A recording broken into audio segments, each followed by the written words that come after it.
Informação que gera valor.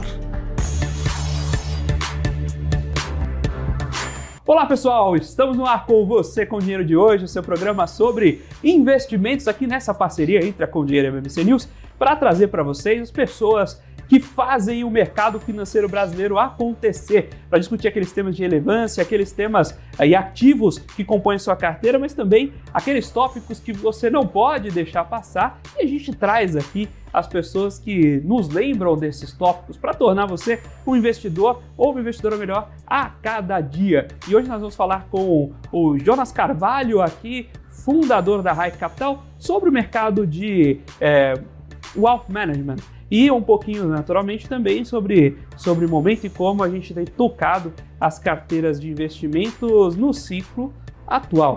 Jonas, é um prazer recebê-lo aqui, um prazer tê-lo conosco no Você com Dinheiro. Prazer é meu, obrigado pelo convite, vai ser uma ótima conversa. Maravilha. Jonas, queria começar do começo. A gente traz aqui, a gente tem uma audiência muito qualificada, galera de mercado acompanha de perto o programa, que é sempre uma satisfação, mas também tem aquele investidor que está chegando agora, que está ali zapeando o canal, está conhecendo a gente agora e quer conhecer um pouco mais do mercado financeiro.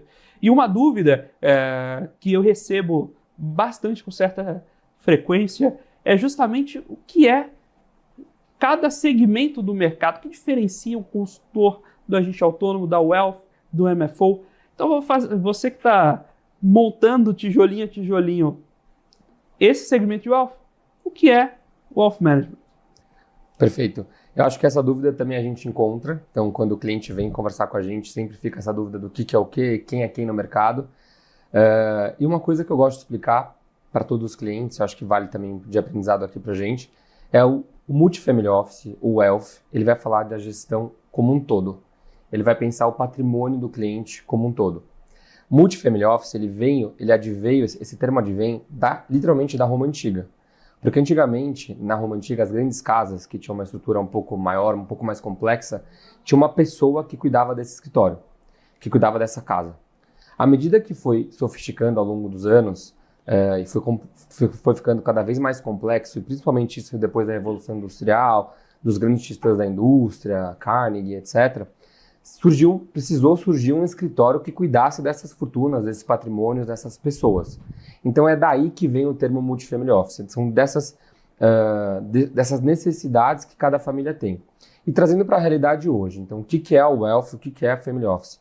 A gente cuida do patrimônio do cliente como um todo. A gente olha o patrimônio do cliente para além de investimento financeiro. Claro que o foco acaba sendo investimento financeiro, então a gente foca em carteiras muito bem equilibradas, carteira muito bem construídas, baseado no perfil do cliente, naquilo que ele é, naquilo que ele gosta, naquilo que é o momento dele, mas a gente também olha o patrimônio como um todo. Então a gente vai auxiliar o cliente pensando, estou num relacionamento novo, a gente faz um contrato de namoro, não faz, como que a gente consegue blindar o patrimônio hoje, sucessão, isso vale para todos os tamanhos, porque às vezes o cliente também vem com a imagem de que assim, para eu pensar em sucessão, eu preciso ter uma enorme fortuna, e não é bem por aí. O TCM dele, ele vale para todo mundo, então independente do seu tamanho de estrutura, ele vale para todos, isso é uma regra brasileira, diria universal aqui dentro do Brasil. Então você pode se preparar em qualquer momento do seu patrimônio, da sua jornada financeira. Então a diferença principal entre a gestão patrimonial, o Wealth Management, eventualmente de um assessor ou de um gerente de banco, é realmente essa visão holística. E pensando na Haik, e principalmente no Family Office, a gente se coloca do lado da família. A gente tem realmente uma paixão pelo nosso cliente, a gente está do lado dele, a gente quer saber como a gente pode ajudar em todos os aspectos possíveis e principalmente no financeiro, na parte de gestão. E o que você fala visão holística? A família tem a gente tem muito a cabeça de que gestão financeira é buscar rentabilidade. Perfeito. Então, eu vou buscar percentual do DI. Só que quando você pega a gestão de uma família, muitas vezes não é a rentabilidade, a liquidez, planejar a aposentadoria, como você vai ter um fluxo que permita você trocar seu carro nas épocas que você queria. Como é que é essa dinâmica com a família e conhecer as necessidades para devolver um planejamento que seja aderente ao uso do dinheiro, não só ao acúmulo dele? Eu acho que assim, é um ponto muito interessante que você falou, que é o uso do dinheiro. Na verdade, o dinheiro ele é para a gente usar. Obviamente que a gente tem que estruturar ele para usar da melhor forma possível. Então, respondendo a sua pergunta, quando a gente fala de visão holística, é justamente a gente conseguir criar uma solução que seja própria daquele cliente para que ele consiga usar o dinheiro da melhor forma. E isso vai muito além de rentabilidade. É claro que no nosso caso a gente foca em entregar retorno, a gente não se ausenta do retorno, porque às vezes eu ouço assim umas pessoas no mercado sempre justificando por que não bateu o CDI ou por que deixou de bater, mas a gente não, a gente foca em entregar resultado, a gente tem que entregar resultado, só que muito mais do que isso a gente tem que olhar a família. Então, por exemplo, um caso, a gente tem um cliente que ele é brasileiro, mas ele é casado com uma americana, ele mora nos Estados Unidos há muitos anos, mas ele ainda declara aqui no Brasil. Ele queria trazer o dinheiro para cá, para investir, porque ele conhece o país, ele se sente confortável, geralmente é o inverso, né? A gente manda para fora, mas nesse caso específico ele quis trazer para o Brasil,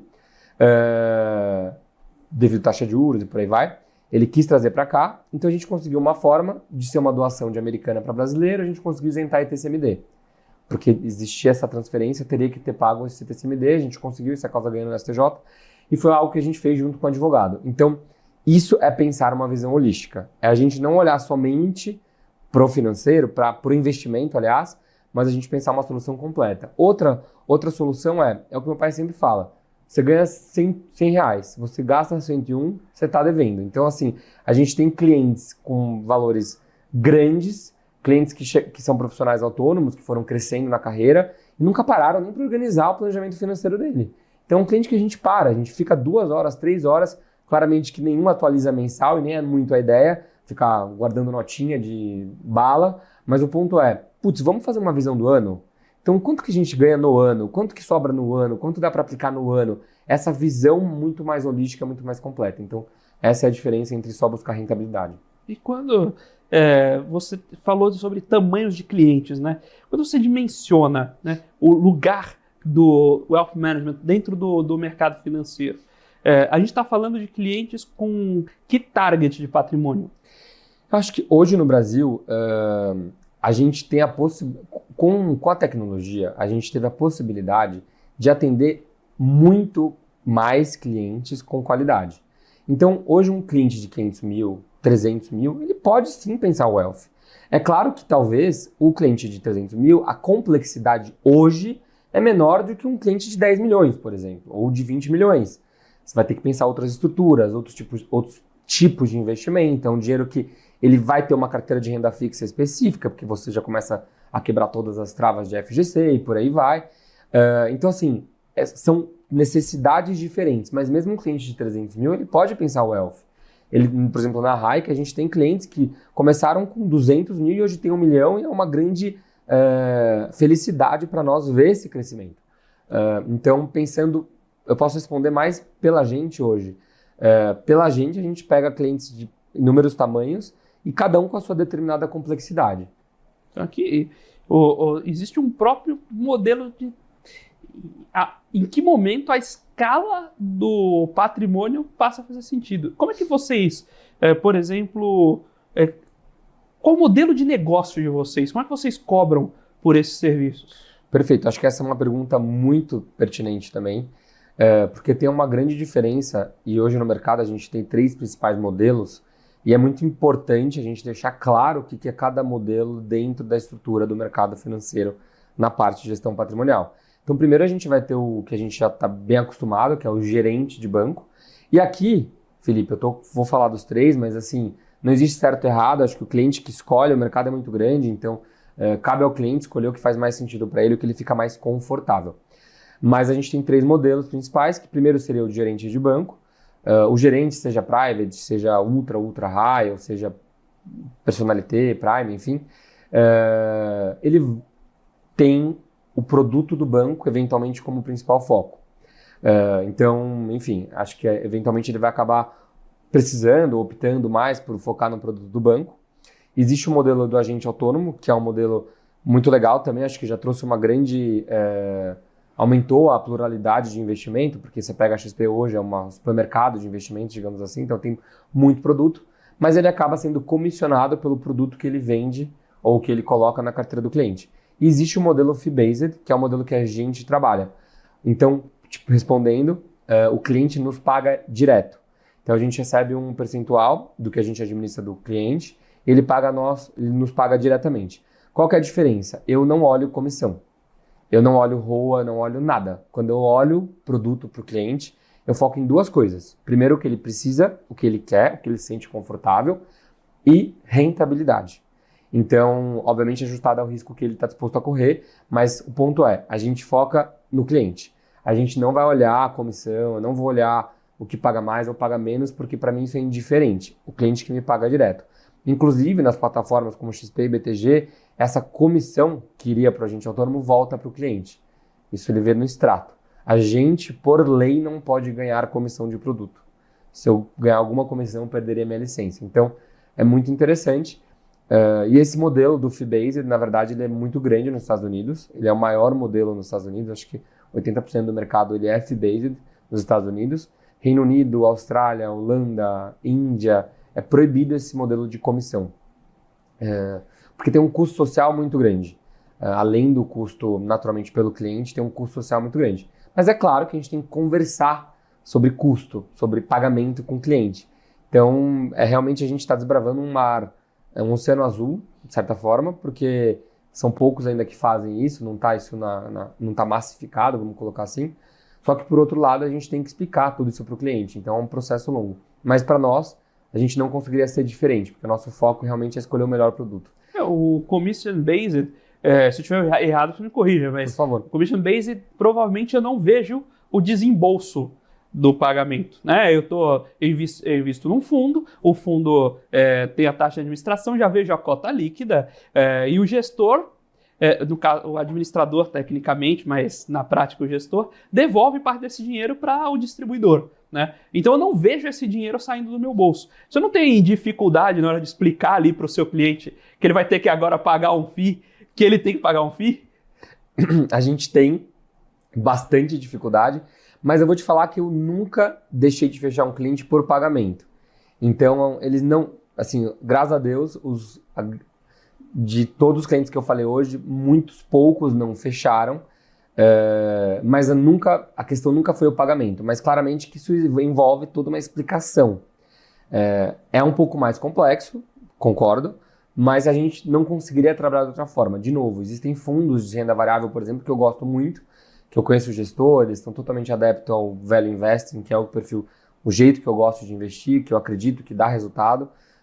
Focam muito em Peter Lynch, um grande investidor da história americana, e é um fundo que não paga nenhum rebate, e esse ano está entregando 45%. Então, não é um fundo que você vê em nenhuma carteira de agente autônomo, por exemplo, que eu já vi na minha vida, muito menos de gerente.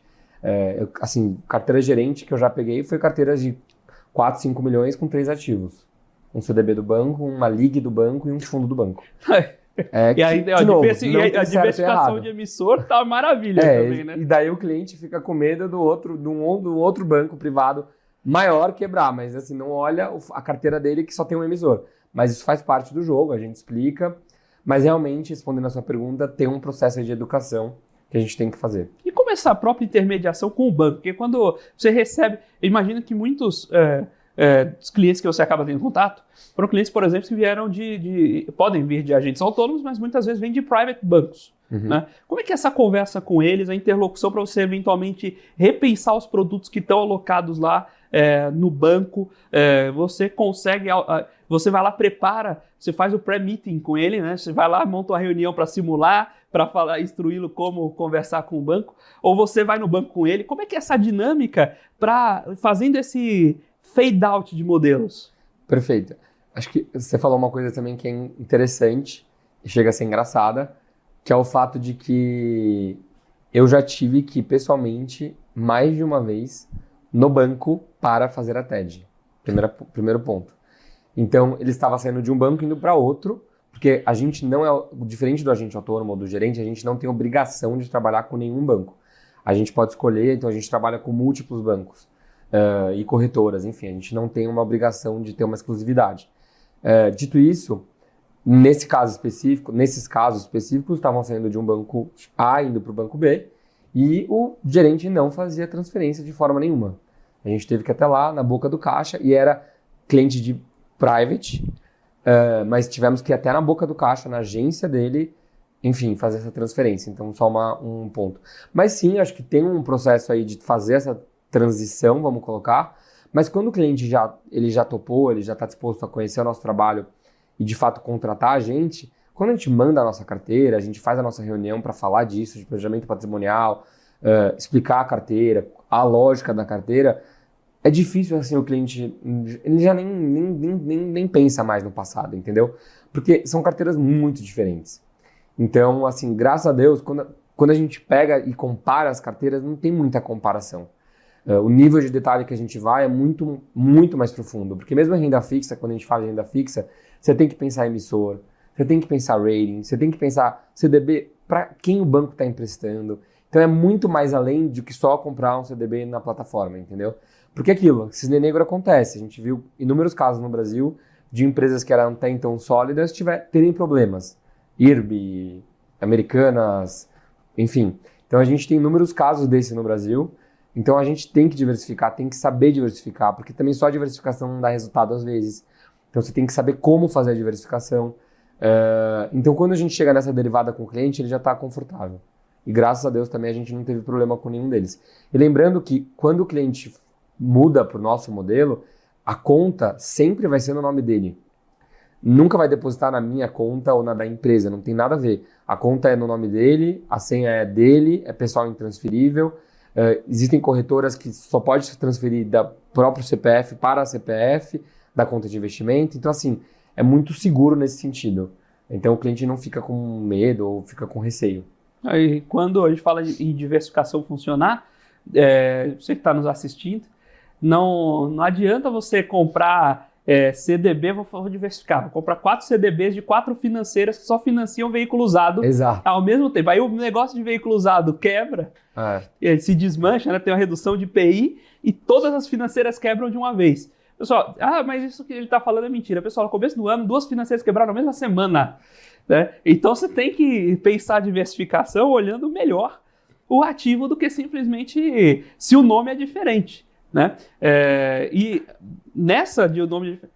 Outra coisa, mas se quebrar, o FGC cobre. Cobre, em quanto tempo? Né? Imagina você na fila, né, do caixa do banco quebrado, esperando receber um cheque. Né? Esse é o tipo de coisa que é melhor evitar. Se dá para ter um pouquinho de diversificação em CDBs para pegar uma taxinha melhor? Até dá, mas será que vale a pena, né, mudar de 100 para 102% de CDI na carteira, correr o risco dessa dor de cabeça? Né? Eu acho que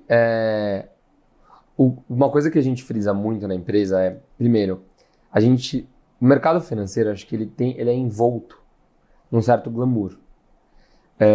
Só que no fim do dia, não existe glamour. Existe um poupador, existe uma pessoa que precisa de dinheiro, existe um poupador, existe uma empresa que está captando, existe um poupador, existe uma pessoa comprando uma participação, ou seja, sendo sócio de uma empresa. Então, assim, não tem muito além disso. Em qual sentido eu quero dizer? Quando você está comprando um CDB, ou seja, investindo em um CDB, alguém está tomando esse dinheiro. Ou seja, alguém está emprestando esse dinheiro. O banco, ele é um veículo entre a pessoa que precisa e a pessoa que tem o dinheiro. Ele vai fazer esse filtro, ele vai fazer essa gestão, ele vai fazer esse cálculo, ele vai fazer essa gestão desse capital que você colocou ali para ele, de novo, gerir no limite. Então, assim, não dá para fugir muito desses fatos. Acho que mais do que um CDB é quem está pegando esse dinheiro, para quem o banco empresta, qual a carteira de cliente desse banco. Fundo imobiliário, por exemplo, fundo de imobiliário de papel que a gente viu no começo do ano, e mesmo os outros fundos de papéis que a gente teve de crédito privado, que foram alguns tiveram cota negativa, e o cliente desespera porque ele fala assim, mas como que a renda fixa? Isso é um ponto legal de falar de marcação ao mercado, mas a questão que eu quero trazer aqui não existe fantasia, existe uma pessoa poupando, existe uma pessoa captando. Então você tem que analisar que carteira é essa, para quem ele está emprestando, como que ele faz a gestão disso, a que preço que ele empresta. Então o cara que ele vai cobrar muito mais, ou seja, eventualmente ter esse CDB pagando muito mais, alguém está pagando essa conta. Então quem está pagando? Que pessoa que está pagando? Qual é o tipo da população brasileira que está pagando essa conta? Então esse tipo de conversa é muito importante. E no que tange a ação também. Então, às vezes eu vejo, assim, muito cliente, putz, ação tal, que o vizinho falou, e é o que o Pirelli fala, que é muito legal.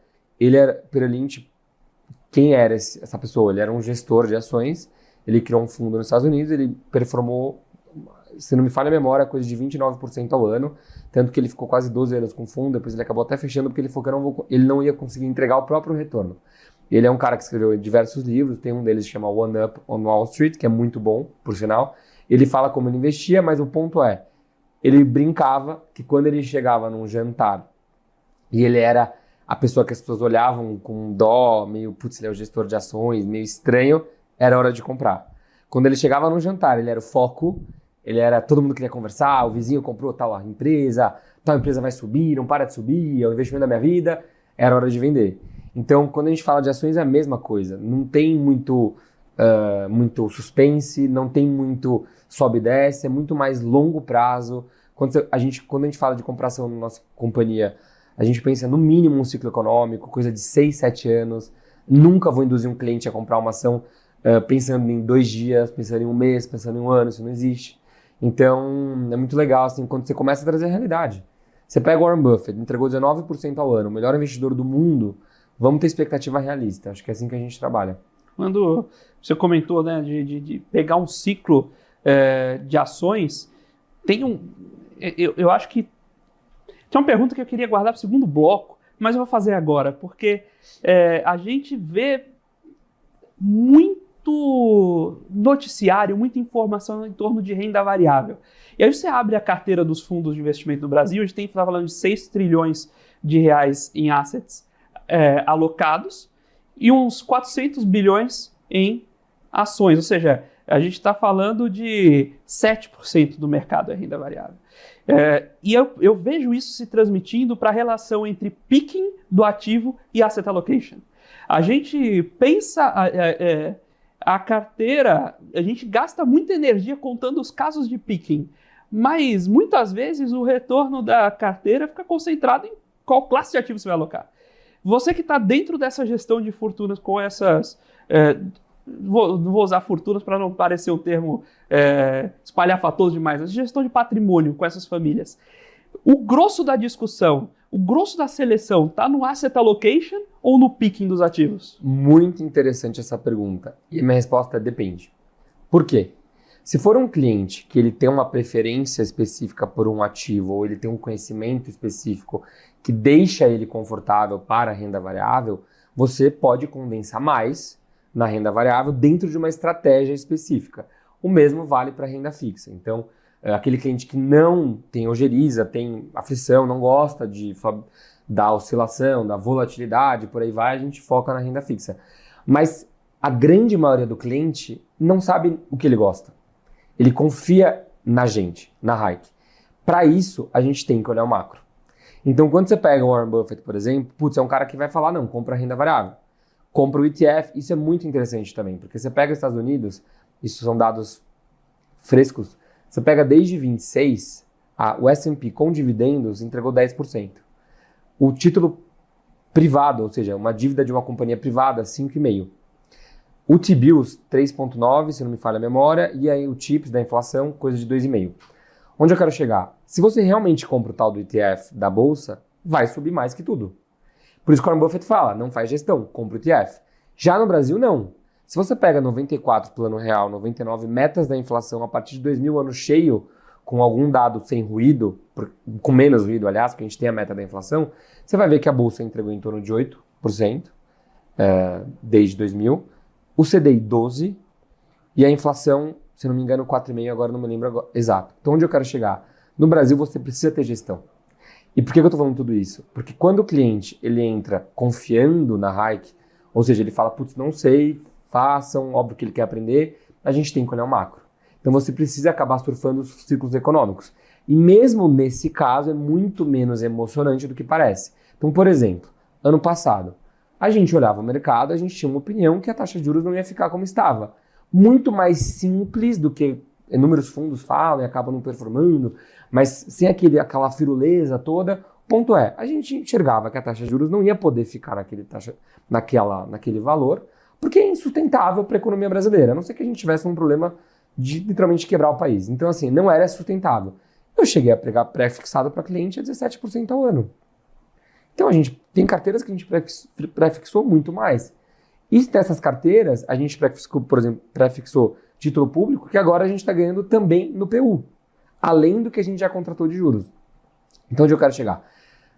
Para fazer entry-speaking e asset allocation, depende do cliente, mas quando a gente está falando de um cliente médio, o cliente regular, independente de valor, o macro importa muito e daí entra asset allocation. O que não dá para fazer, o que eu vejo muito, é comprar bolsa de dólar.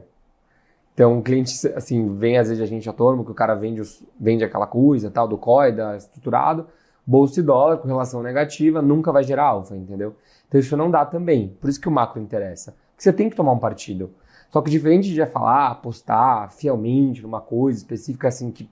Não, a gente toma um partido muito mais calmo, muito mais com uma sensatez que dá resultado. Então, por exemplo, uma dessas foi a questão de pré. Agora, a gente começou desde o começo do ano, sutilmente em renda variável, para o cliente que nunca teve contato, também foi bem sucedido. Porque isso é muito mais lento, é muito mais dinâmico. Só que esse cliente, às vezes, você pode provar por A mais B, que eventualmente a renda variável agora pode ser legal. Tudo isso assim, é lento, tá? Pensando em anos, né? Não é agora, antes do mês que vem. Mas ele não está confortável, você não vai colocar. Então, também acho que tem esse papel. Assim, a gente faz muita educação do cliente. Porque a gente gosta de educar e de mostrar o que a gente pensa, etc. Mas também vai muito do que o cliente gosta. Mas mesmo quando a gente fala em olhar macro, é alocação de classe de ativo também. Né? Exato. Eu vou ir de pré para pós. Não vai ser se eu vou... Não é se eu vou alocar em Renner ou em Guararapes que vira a mesa. O que mais vai gerar valor é se eu vou alocar em pré ou pós. Exato. E é pré, pós, renda variável e por aí vai. Sim, dólar, em alguns casos específicos, é exatamente isso. E quando isso de Renner ou Guararapes que você falou, acho que uma coisa muito interessante no nosso caso é a nossa carteira de dividendos está indo muito bem já há algum tempo. A gente, claramente, na carteira de dividendos, a gente foca mais em quantidade de ações, porque isso é um exercício interessante de se fazer. Supondo que você não vai vender uma ação, faz essa análise assim, teórica, totalmente teórica, mas supondo que você não vai vender nunca uma ação, o patrimônio não interessa. O que interessa é a quantidade de ação, porque são eles que vão te pagar alguma coisa, ou seja, o dividendo. Então, a unidade pagadora de dividendo é a quantidade de ação. Enfim, mas nesse caso específico, a questão é, numa carteira de dividendos nossa, que está indo muito bem, o que a gente foca? Em não concentrar. Então você pega, por exemplo, o Warren Buffett, ele vai falar, concentra, acho que tem outros investidores brasileiros que falaram que começou concentrando, mas quando a gente está falando de carteira de cliente, dinheiro dos outros, o risco mais fácil da gente mitigar é o da concentração, então a gente não concentra. Então essa discussão de Renner ou Guararapes especificamente, a gente nem chega nessa derivada assim, dessa guerra, porque é uma coisa muito mais ampla. Assim. Hoje a nossa carteira tem 10, 12 ativos, entendeu?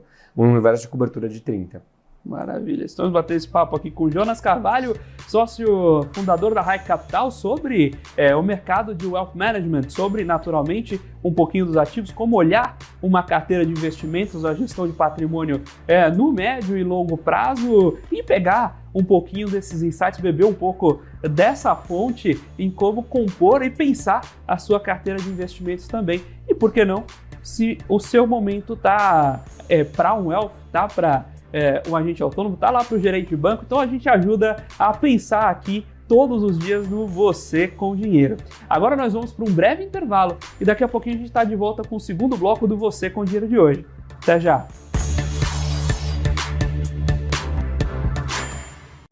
BNC News. Informação que gera valor. O que acontece no mercado financeiro no Brasil e no mundo está na BMC News. São 24 horas de programação para ajudar o investidor na melhor tomada de decisão. Independência e jornalismo sério. Não estamos plugados em nenhuma instituição financeira. Isso nos dá liberdade de levar a informação sem nenhum viés e sem conflitos de interesse. Ser a ponte entre as notícias, empresas, especialistas e os investidores. Tudo de uma forma dinâmica e com uma pitada de bom humor. Informação que gera valor, você sempre vai encontrar na BMC News.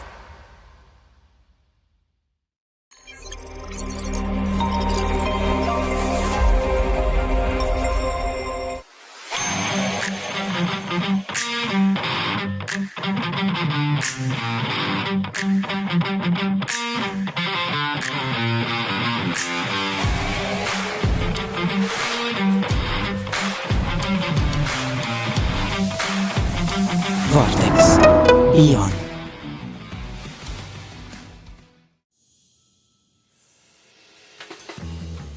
Eu sempre busquei a excelência. Para mim, dar o máximo é o mínimo. Poder contar com quem me entende. Tá aí uma coisa essencial pro meu sucesso. Aqui a gente encara seus desafios como se fossem nossos. A excelência do BTG está em cada detalhe que faz sentido para você. Sua trajetória merece essa experiência. BTG Pactual. Dê um BTG na sua vida. Mercado de capitais, o motor dos negócios no mundo. Há 20 anos, a Capital Aberto vive esse universo, informando e formando você. Agora começa um novo capítulo. Uma capital mais dinâmica, assertiva e completa. Notícias, análises, entrevistas, cursos. Em um mundo generalista, somos especialistas. Conteúdo e formação feitos do mercado para o mercado. Capital Aberto, feita de dentro. BNC News. Informação que gera valor. Olá pessoal, estamos de volta aqui para o segundo bloco do Você com Dinheiro de hoje, batendo um papo com o Jonas Carvalho, sócio fundador da Rai Capital, sobre o mercado de wealth aqui no Brasil, sobre como alocar, como olhar um portfólio, como olhar a gestão do seu patrimônio e naturalmente capturando aqui, aproveitando a presença do Jonas para beber na fonte, né? E pensar um pouco sobre a carteira de investimentos, sobre como alocar, inclusive sobre como pensar a carteira de investimentos. Que é a missão aqui do programa de sempre tornar cada um de vocês um investidor melhor a cada dia. Jonas, a gente terminou o bloco anterior falando um pouquinho de como olhar o macro para fazer essa conversa entre a necessidade da família e o que está evidente, o que está disponível em termos de captura de movimentos, de ciclos para a geração de alfa na economia, né? A gente tem o Brasil, como você bem colocou, diferentemente dos Estados Unidos, em que em janelas longas a gente vê bolsa performando acima de títulos corporativos, de títulos públicos consistentemente. A gente tem aqui mesmo papéis curtos, né? Então a gente está falando de CDI, de Selic, batendo consistentemente bolsa. Quando a gente fala de inflação, mais nem se fala, né? Se o CDI é um maratonista, inflação mais 6 é triatleta, né? Então é difícil competir com esses ativos. Nesse cenário, e aproveitando inclusive o contexto que a gente está hoje, olhar um portfólio de investimento faz sentido de fato buscar renda variável? Você comentou, estava comentando da carteira de dividendos de vocês, mas faz sentido, de maneira abrangente, olhar para a renda variável ou a essência da alocação é renda fixa? A gente vai colocar um pouquinho de renda variável só para ter história para contar no churrasco de domingo. Eu acho que, de novo, depende também do perfil do cliente. Então, se for um cliente que for um pouco mais averso à volatilidade, eventualmente a gente vai condensar mais em renda fixa. Mas pensando em renda variável, eu acho que o grande ponto é saber o que você está comprando e saber a hora de entrar em relação a quanto você está pagando. Então, se você pega, quando a gente está falando desses dados que eu contei, a gente está pensando no Ibovespa. Mas quando a gente está pensando em boas empresas, elas batem o Ibovespa de sobra. Então, a grande questão é saber quando comprar essa boa empresa. Porque quando a gente tem momentos de mercado que a gente está com juros muito baixos, como a gente viveu em períodos de pandemia, mundialmente falando juros baixos, inclusive o juros brasileiro, a gente teve anomalias no mercado. Então, tinha uma empresa de varejo especificamente aqui no Brasil, que ela estava valendo 1000 vezes preço-lucro. Sei que preço-lucro não é uma métrica única, sei que a análise de múltiplo não é uma métrica única, na empresa a gente faz muito além disso, mas é interessante você observar que a empresa está valendo 1000 vezes preço-lucro. Porque, na verdade, seriam 1000 anos do lucro naquele patamar para justificar o preço pago. Então, falando tudo isso por quê? Porque quando a gente está pensando em ações, se a gente faz um stock picking dentro de uma estrutura, dentro de uma lógica bem feito, a gente consegue bater o Ibov e, consequentemente, até bater o CDI. Mas essa é a grande questão. E também, quando a gente está falando disso, a gente vai ter momentos que a ação pode cair, assim como a gente também viveu Covid, Joesley Day, entre outros momentos de mercado brasileiro que a gente teve quedas abruptas. Mas isso não significa que o fundamento da empresa mudou. Então, quando a gente está falando de renda variável, primeiro que se a gente foca em dividendo, a lógica já é outra. A gente quer que caia para a gente poder comprar mais barato. Mas mesmo quando a gente estiver falando de valorização de capital, que daí a gente usa também fundos que a gente gosta, inclusive esse que eu falei de 45% esse ano, a gente vai ter que olhar fundamento. Então, a gente vai ter que olhar o que a empresa está entregando, como que ela está crescendo. Nesse caso específico de valorização de capital de ação, você tem que olhar gatilho. Então, por que gatilho? Porque a gente vai ter que saber entrar e sair. Principalmente quando a gente está falando de valorização de capital. Vai ter essa derivada do sair, que pode ser preço, pode ser a sua tese concluiu. Então, por exemplo, tal empresa vai vender para tal país. Quando isso acontecer, pode ser que faça sentido sair. Então, realmente é um pouco mais dinâmico.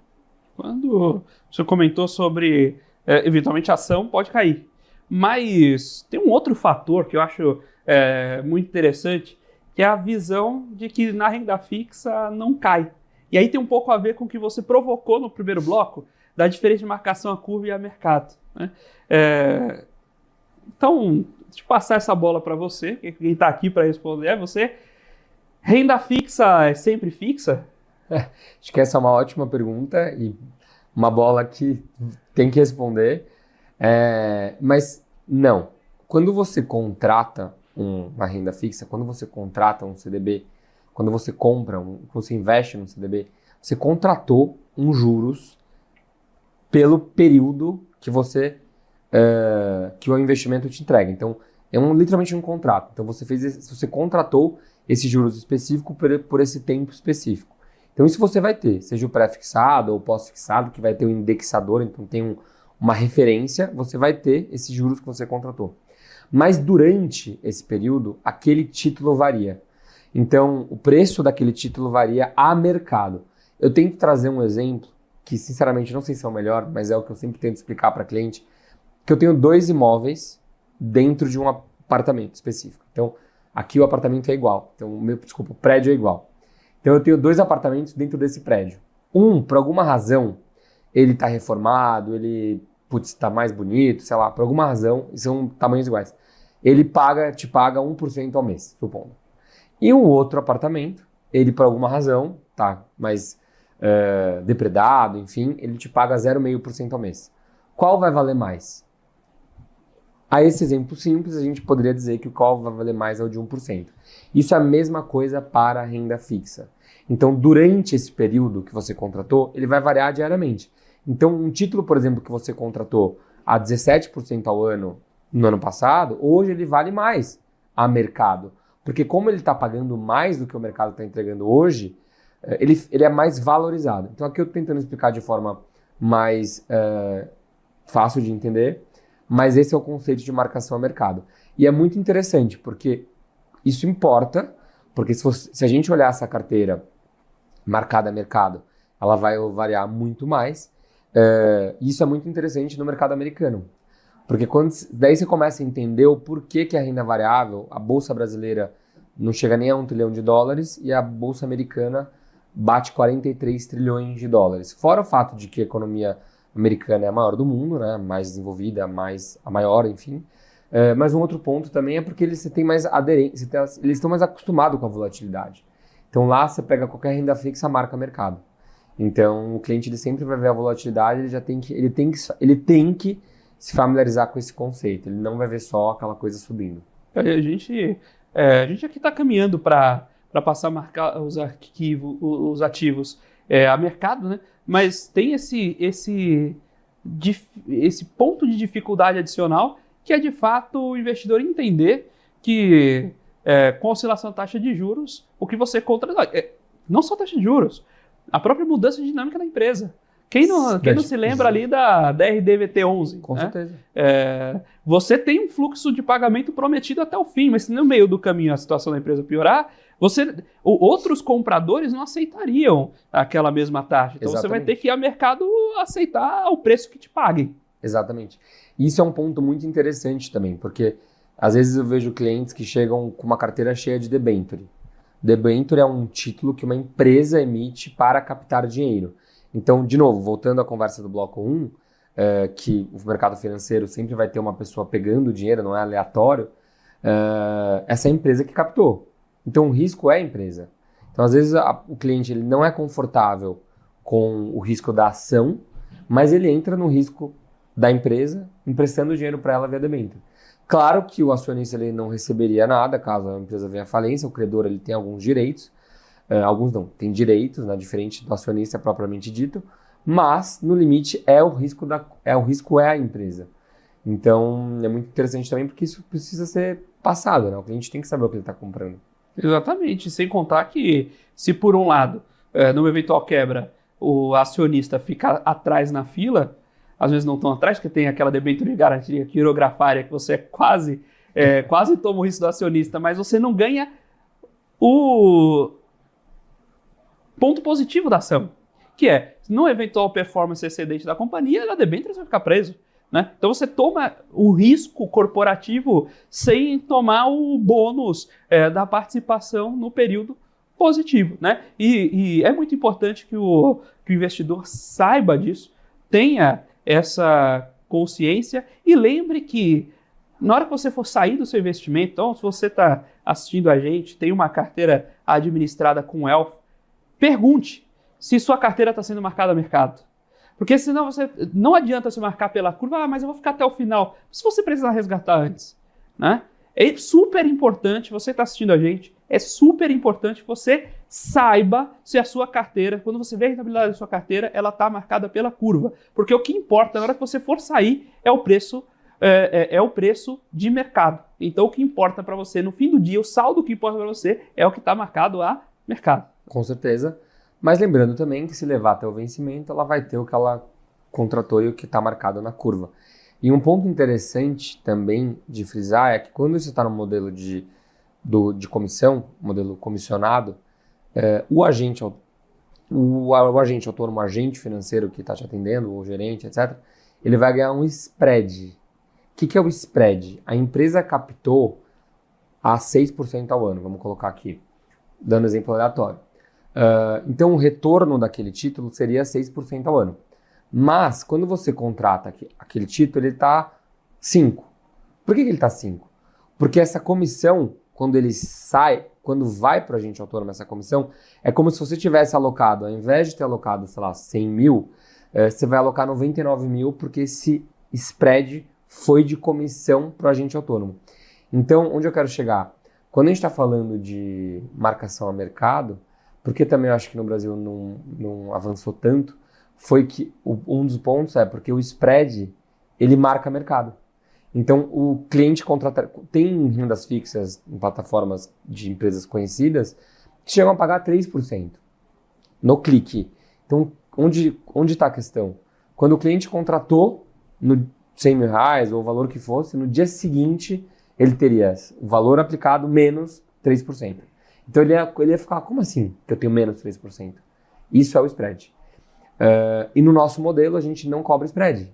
Esse spread a gente sempre vai mandar a taxa máxima para o cliente, de novo a gente foca em retorno, então a gente vai mandar sempre a taxa máxima e o spread mínimo que essas corretoras cobram, enfim, a gente manda de volta para o cliente. Então é muito diferente, porque o cliente tem a certeza que ele está pegando a taxa máxima. Mas daí, de novo, é uma educação, é um processo de explicar que com o tempo a população, enfim, as pessoas vão pegando. Aí, até você comentou um ponto que é importantíssimo, Jonas. Tem um paper, quem quiser depois dar uma procurada, se não encontrar, pode mandar lá um e-mail para a gente e eu disponibilizo o paper que saiu no Journal of Finance, que mostra no mercado inglês, em que a emissão de dívida via broker é muito forte, como os brokers selecionam ativamente o cliente que não vai perceber que o título é ruim para empurrar o título de dívida ruim no cliente mais fraco e pegar a gordura do spread. É um paper super interessante, é recente, salvo engano, de 2020, 2021. Então, quem gosta desse assunto, vale a pena dar uma olhada lá, que eles conseguiram mostrar muito bem, fizeram um teste empírico muito interessante para mostrar a inclinação do broker a fazer essa seleção adversa para o cliente. Então, sabendo que o cliente não ia perceber, era um cliente menos letrado do ponto de vista financeiro, ele oferecia as emissões das emissões dominadas, né? Lembrando o conceito de dominância lá, as emissões dominadas, então que performam pior com risco maior, né?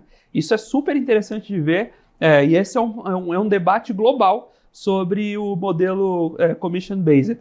Mas já que a gente está falando de modelo de negócio de novo, deixa eu aproveitar uma pergunta que eu não fiz no primeiro bloco. O que é um FII?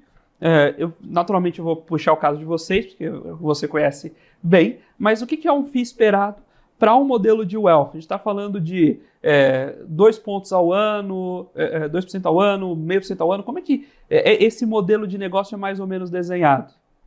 Eu acho que tudo isso depende também da casa, de como eles cobram, porque tem casa de wealth que vai cobrar X%, mas vai ter o fundo dela, e ela vai também cobrar DM nesse fundo. Então, acho que isso vale a pena ficar atento. E, eventualmente, acho que tem que entender também o montante do patrimônio do cliente. É um pouco variável a partir de qual tamanho do cliente, qual complexidade. Mas o que eu posso dizer também é que uma carteira média de agente autônomo vai rodar a 1,5%, 2% ao ano. Isso se ele não colocar um COI financiado, que foi um caso que eu peguei de uma cliente. COI financiado? Sim. Agora você conta essa aí pra gente. A gente estava... uma cliente nos procurou para investir o dinheiro dela, porque ela estava um pouco insatisfeita, que não performava, não entendia muito bem. E ela falou um montante. Falou 1.900.000 na época. Daí eu falei, beleza, claro, vamos entender, me manda. A gente já tinha evoluído um pouco na conversa, eu falei, me manda a sua carteira pra gente analisar. Perfeito. Quando ela mandou a carteira, na verdade ela tinha uma dívida com aquela corretora específica.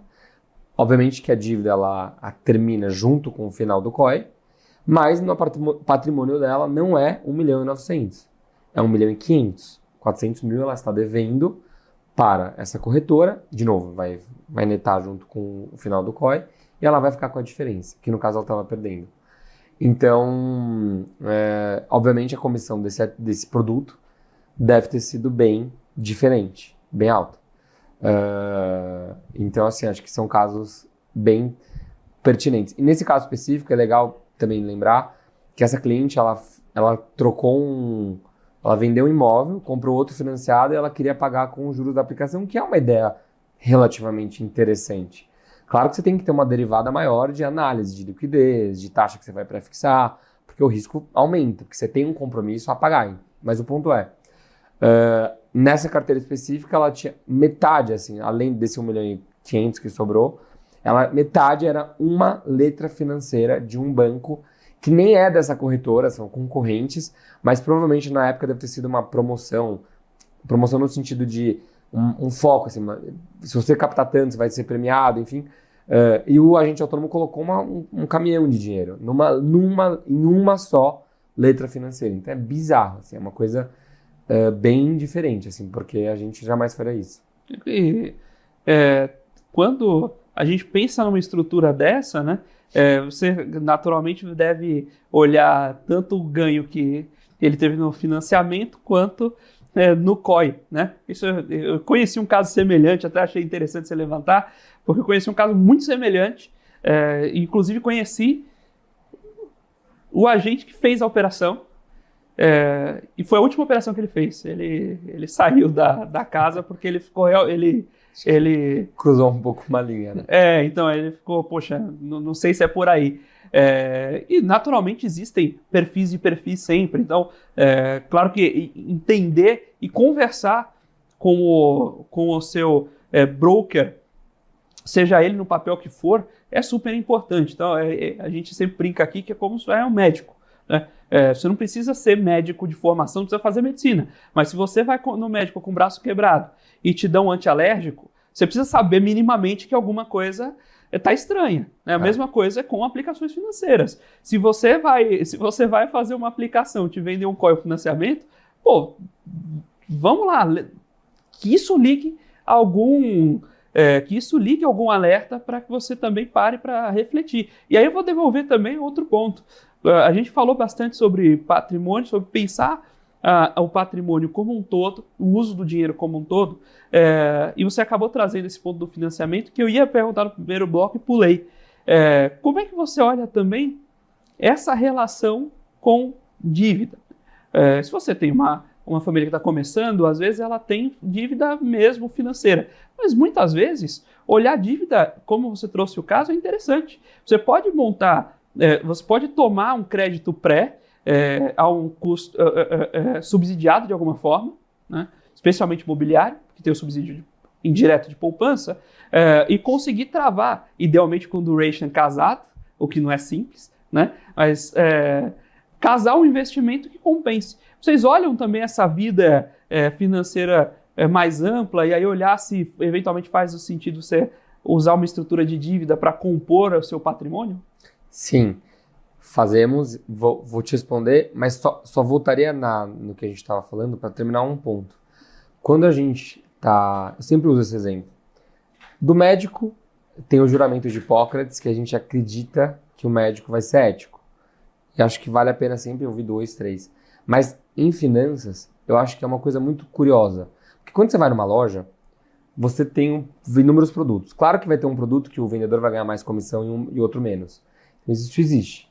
Só que no fim do dia, se você vai escolher um relógio, vai escolher uma roupa, enfim, um carro, o seu gosto, o seu desejo vai imperar. Então, você vai decidir, no limite, sobre aquilo que você está comprando. Agora, é muito interessante, porque no mercado financeiro, nesse modelo de comissão, você não escolhe. E quem decide o quanto vai ganhar é a pessoa que está te vendendo. Então, isso é muito louco, você parar para pensar. Porque você não sabe quanto você está pagando. E cada produto financeiro tem um rendimento para a pessoa que está te vendendo. Então, assim, é muito, muito interessante, porque a pessoa que está te vendendo decide o quanto ela vai ganhar no limite. Porque ela vai colocar um produto na sua carteira que ela vai receber uma comissão disso. Isso, para mim, é uma coisa muito louca. E eu tenho inúmeros clientes que chegam e falam, Jonas, depois que a gente já está um período com vocês, etc., essa cliente específica, eu lembro agora, ela me ligou esses dias e falou, eu tenho uma paz de saber que quando você está indicando uma coisa para mim, é o melhor para mim. Isso faz diferença. E no começo era uma cliente que, vou ter que pagar, não sei o quê. Então, quando a pessoa depois ela começa a entender isso, ela entende o valor que é trabalhar de uma forma alinhada. Porque é aquilo. Poxa, eu tô lá com uma carteira X milhões, bate na madeira, mas tive um problema com meu filho, boleto da escola, meu filho se acidentou, e se eu colocar um COI aqui, eu vou ganhar uma comissão maior, o que você faria? No nosso modelo, a gente não pode fazer isso, a gente não ganha disso. Então, a gente nem pensa nessa hipótese. Mas eu me coloco na situação, meu filho sofreu um acidente, eu tenho que pagar uma conta do médico. E se eu colocar um COI ali, um negócio aqui, eu ganho... Então, o que você faz? Então, acho que isso é um ponto muito interessante e vale a pena a gente sempre se perguntar. Respondendo a sua pergunta especificamente, sim, a gente olha, acho que isso que é a visão holística também. Quando a gente tem o cliente na estrutura, a gente tem etapas que a gente passa que o cliente passa por essas etapas, são 12, se eu não me engano, 9. E uma delas é gerenciar ativos e passivos. E no que tange a passivos, é olhar realmente as dívidas que o cliente eventualmente tem. A gente não tem muito cliente assim, saindo da dívida para investir, isso a gente não tem. Mas a gente tem cliente que financiou imóvel para comprar apartamento fora. Então, a que custo está essa dívida? Dá para a gente refinanciar? Não dá? Vamos quitar ela antes? Não vamos? Então, esse tipo de conversa a gente faz. E também gerenciar ativos. Em qual sentido? Eu tenho 20 imóveis, a gente nunca é o perfil que fica falando vende, vende, vende. Eu acho que é importante diversificar sim. O mercado imobiliário, o investimento imobiliário é interessante sim, mas obviamente que assim como a ação, renda fixa, você tem que estudar, você tem que analisar, com o imóvel não seria diferente. Então a gente tem que ver, esse apartamento que a gente tem para alugar, quanto que ele está dando de rendimento? Está dando tanto. Ele sempre fica alugado ou não? Vira e mexe, ele está desalugado, sempre tem um problema. A região, vai crescer algum shopping do lado, metrô, aquela coisa que vai valorizar? Ou é uma região que já saturou, ou não vai, ou até eventualmente pode cair por X motivos específicos daquela cidade? Então, tudo isso tem que ser gerenciado. Então, nosso papel é sempre provocar o cliente. Uma coisa também que a gente faz é cálculo. De novo, o mercado financeiro é muito menos glamour e muito mais transpiração. Uma cliente específica que chegou na estrutura, ela é uma cliente relativamente jovem, ela não pode ter filhos, então ela não pretende ter filhos, não pode ter filhos. E a mãe, especificamente, dela, é uma mãe que o valor que ela tem, a filha, de patrimônio já construído nesse período breve de vida dela, de 38 anos, 30 e tantos anos, já é muito além do que a mãe jamais imaginaria. Ou seja, uma mãe mais simples, enfim. Então, falando tudo isso por quê? Ela tinha um seguro de vida. Que na época, quando ela entrou na nossa estrutura, ela investia em seguros. Mas ela tinha esse seguro de vida e o ponto principal para ela do seguro era seguro por invalidez. Muito interessante, porque o seguro por invalidez, essa proteção durava 5 anos. E o seguro era de 40, sei lá quantos anos. Era muito longo. Mas o invalidez, que era o que ela queria, durava 5 anos. Ela não leu a apólice, ela não chegou a ler o contrato dessa pessoa que vendeu para ela. Só que a gente começou a calcular o valor que ela pagava do seguro mensalmente, jogado assim 11% ao ano. Se ela morresse antes dos 48 anos, 48 e um dia, faria sentido. Porque o valor do seguro, o valor do prêmio era mais alto do que ela teria investido. Mas se ela levasse a uma vida média de 70 anos, 80, enfim, o valor que ela teria aplicando a 11% era muito mais alto. Então esse tipo de coisa a gente faz, isso é fazer conta. Então não é só contratar o seguro, tem que fazer conta. Isso a gente faz. Poxa, Jonas, a gente está caminhando para o final, queria agradecer pela sua participação, pelo bate-papo. Acho que foram algumas informações aqui importantíssimas. Inclusive, esse último ponto, acho que fica uma boa mensagem final, que planejamento de investimento, planejamento financeiro, é essencialmente fazer conta, né? Sentar e parar para pensar. Às vezes nem é nada absurdo, não é nada de outro mundo, não é acertar a próxima pepita de ouro, é sentar e fazer conta. Queria que você ficasse à vontade, a gente está encerrando, deixar seus contatos, quem quiser procurar os serviços de vocês, onde pode encontrar, redes sociais, enfim, utilize o espaço, fique absolutamente à vontade. Muito obrigado pela conversa, acho que é muito bom a gente poder divulgar mais o nosso serviço, também o nosso modelo de trabalho, cada vez mais clarificar as diferenças entre eles, então agradeço também pelo espaço, pela abertura. Em relação às nossas redes sociais, o nosso site é @Hike Capital, Hike é H-I-K-E, de subida, e o site é www.hike.capital, direto. Muito obrigado e estou à disposição para o que vocês precisarem. Maravilha, Jonas, muito obrigado a você pela participação, muito obrigado a Hike Capital pela liberação aqui do Jonas, por esse bate-papo maravilhoso conosco. Muito obrigado a você, telespectador da BMC News, investidor profissional de mercado, pela sua companhia, pela sua audiência. O Você com Dinheiro vai ao ar de segunda a sexta, aqui sempre no mesmo horário, para trazer para vocês principais mentes do mercado, sejam gestores, administradores, custodiantes, executivos das principais empresas de capital aberto aqui no Brasil, para formar sua opinião, para construir com você um pensamento crítico sobre a sua carteira de investimento, sobre o seu processo de investir. Essa parceria que vem entre Com Dinheiro e BMC News. Se você quiser saber um pouco mais sobre a Com Dinheiro, nossas soluções, como ela pode te ajudar a investir ou ajudar no seu negócio, visite também www.comdinheiro.com.br e deixa lá sua dúvida, sugestão, comentário pra gente no basic.comdinheiro@comdinheiro.com.br. Nós vamos ficando por aqui com Você com Dinheiro de hoje. Até a próxima.